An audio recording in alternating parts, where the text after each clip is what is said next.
Saint of the Day. February 17th. 7 Holy Founders of the Servites. The story of the 7 founders of the Servite order. Feast Day, February 17th. The Servite order. The Servite order is one of the 5 original Catholic mendicant orders. Its objectives are the sanctification of its members, preaching the gospel, and the propagation of devotion to the Mother of God, with special reference to her sorrows. The male members are known as Servite friars or Servants of Mary. The Order of Servants of Mary, the Servites, religious family includes friars, priests and brothers, contemplative nuns, a congregation of active religious sisters, and lay groups. History. Can you imagine 7 prominent men of Boston or Denver banding together, leaving their homes and professions, and going into solitude for a life directly given to God? That is what happened in the cultured and prosperous city of Florence in the middle of the 13th century. The city was torn with political strife as well as the heresy of the Cathari, who believed that physical reality was inherently evil. Morals were low and religion seemed meaningless. In 1240, 7 noblemen of Florence mutually decided to withdraw from the city to a solitary place for prayer and direct service of God. Their initial difficulty was providing for their dependents since 2 were still married and 2 were widowers. Their aim was to lead a life of penance and prayer, but they soon found themselves disturbed by constant visitors from Florence. They next withdrew to the deserted slopes of Monte Senario. In 1244, under the direction of Saint Peter of Verona, O.P., this small group adopted a religious habit similar to the Dominican habit, choosing to live under the rule of Saint Augustine and adopting the name of the Servants of Mary. The new order took a form more like that of the mendicant friars than that of the older monastic orders. Members of the community came to the United States from Austria in 1852 and settled in New York and later in Philadelphia. The 2 American provinces developed from the foundation made by Father Austin Morini in 1870 in Wisconsin.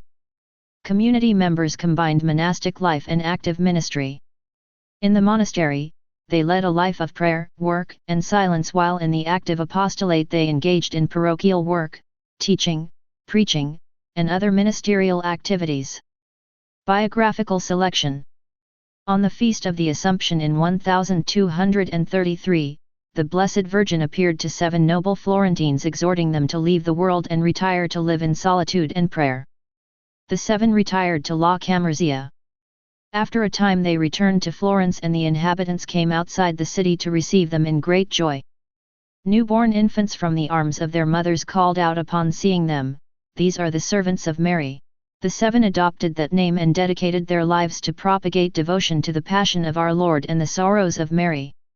Later, on the Feast of the Assumption in 1240, Our Lady appeared to them carrying a black habit, and a nearby angel bore a scroll reading "Servants of Mary." She told them, "You will found a new order, and you will be my witnesses throughout the world. This is your name, Servants of Mary. This is your rule, that of Saint Augustine. And here is your distinctive sign, the black scapular, in memory of my sufferings at the foot of the cross." The order developed rapidly not only in Italy but also in France and Germany, where the holy founders spread devotion to the 7 sorrows of Mary. Their order was duly approved by the Pope in 1259. They were canonized by Pope Leo XIII in 1888. Comments. This is one of the oldest orders specially dedicated to spreading devotion to Our Lady.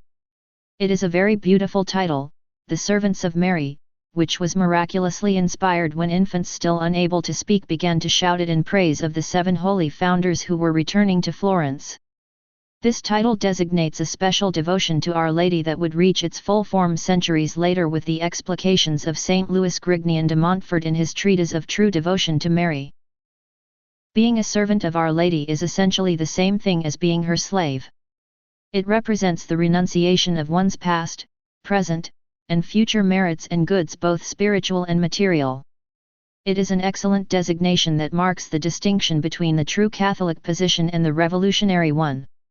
Today many people, including progressivist theologians, think that it is shameful for the modern man to be a servant or a slave of Our Lady. It would be acceptable in the past, but since the abolition of slavery, there should no longer be servants or slaves, even for Our Lady. So, regarding our relations with Our Lady, we should call ourselves her children but not her servants or slaves, because it is not in accordance with human dignity. This is obviously an egalitarian and revolutionary affirmation. In reality, it is an honor to be the servant of Our Lady, who is the Queen of heaven and earth. The principal desire of our lives is to be her true slaves. As her servants, we are also her children, a special kind of children who desire her glory above all, and who willingly renounce everything for this end. The name of the Order of the Servants of Mary, or Servites, was clearly a name desired not only by the 7 saints who founded it, but also by Our Lady, who affirmed their choice. This name was also endorsed when the Pope approved the order, and when the Church canonized the founders in the 19th century. Therefore, it is an excellent name. It is a work of the devil, the inspirer of the revolution, to strive to destroy every kind of superiority, not only on this earth but even in the supernatural order. The revolution cannot abide by acknowledging the immense inequality God put between His Mother and all other creatures, angels, saints and the rest of mankind. Between Our Lady and all creatures, there is a veritable abyss. It is irrational to deny this or even raise doubt about it. Notwithstanding, this is what the revolution does. Denial of every hierarchy is a characteristic of its spirit. It also is the root of atheism, which in effect is hatred for the fact that there is a Lord in heaven who reigns over all of us. The revolutionary spirit rejects every form of lordship. Karl Marx formulated this hatred of any superiority. He said that the goal of Marxism was to do away with every kind of alienation. This word originates from the Latin, alienatio, which is the transfer of the right of ownership from one person to another. For Marx, no one should ever cede dominion over himself to any other person. Any form of superiority and authority would be evil because it would cause an unjustifiable alienation of the inferior person, which would be to usurp his right and will, and to exploit his labor. So, it causes alienation when the father commands his children, the husband, his wife, the teacher, his pupil, employer, his employees, the noble, his plebeians, etc. Any sort of authority would cause alienation. The worst alienation for Marx, however, is the one produced by God. According to him, God does not exist, God is a myth. Therefore, in addition to being hateful, the alienation toward God would be something empty and idiotic. Therefore, the man should be absolutely independent, complete master of himself, and never obey anyone. This is the ideal of Marxism, which coincides with the ideal of the revolution. It is the opposite of the true Catholic spirit. I do not think that I need to offer proof of this here. What should we ask the 7 holy founders of the Servites? If these 13th century men were to resurrect and see what is going on in the Church and the world today, what would they say? What kind of indignation and censures would they make? We should ask them to intervene for the Catholic Church and rekindle true devotion to Our Lady among the faithful, along with its correlated hierarchical sense and counter-revolutionary spirit.